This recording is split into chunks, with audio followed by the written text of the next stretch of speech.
My name is Garrett Luft, and I am the coordinator of advanced academics for Lubbock ISD grades 6 through 12. And today I'd like to talk about differentiating to gifted and talented students as well as high achievers in the classroom.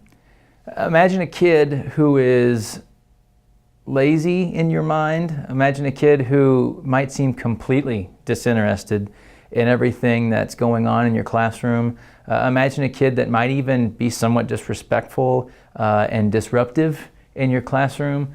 There's often a really good chance that that student is none of the things that you're perceiving about that student, but in fact is a gifted student.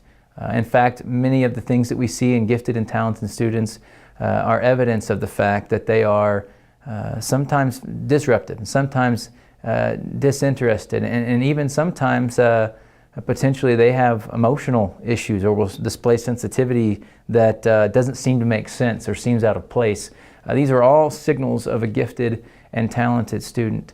That is a word or a phrase, gifted and talented, that is kind of loaded, I guess, in many ways. In fact, to some of you, and certainly to me at times, it sounds almost snotty or entitled, that we call someone gifted and talented as if no one else is that way. And in reality, all of our students are in some form or fashion gifted and talented, but these are students who learn in a different way. They're students who have a level of creativity that might be very unique to the students that they're sitting next to. And far too often in our classrooms today, and even I think as administration and the planning that they do as they prepare for whether it be placing people in classes, deciding what kind of programs to offer, those students are the ones that get left behind, that get focused on last.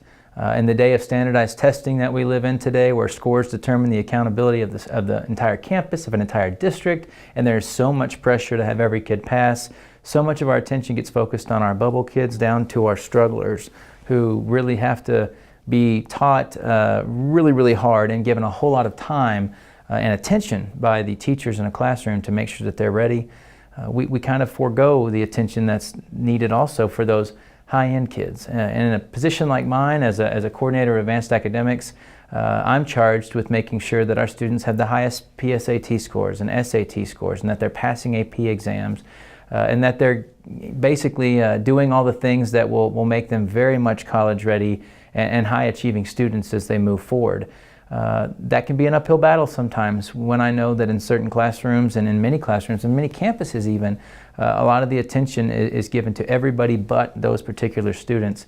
So how do we as a district and Lubbock ISD improve those kids' scores? How do we give them more opportunities? Well, it starts with just attention to the fact that our gifted kids are going to learn differently, and our talented high achievers are going to need to be given different challenges and higher challenges and more thought-provoking study maybe than some of the other students that they're sitting in class next to. As a young teacher, as a new teacher, it's incredibly important that you think about both ends of that spectrum and how both need special attention to bring the best out of them, to give them the most growth, to make them that much better of a student at the end of a school year than what they were at the beginning of it. And likewise, it also takes administrators who are paying attention to the fact that you have to get those kids the thought processes in your thinking. How are you going to handle your scheduling? How are you going to handle the programs that you offer? Are you giving things to your kids that struggle and need some extra help, but also giving things to those kids that need extra challenges so they can reach to the highest levels of achievement?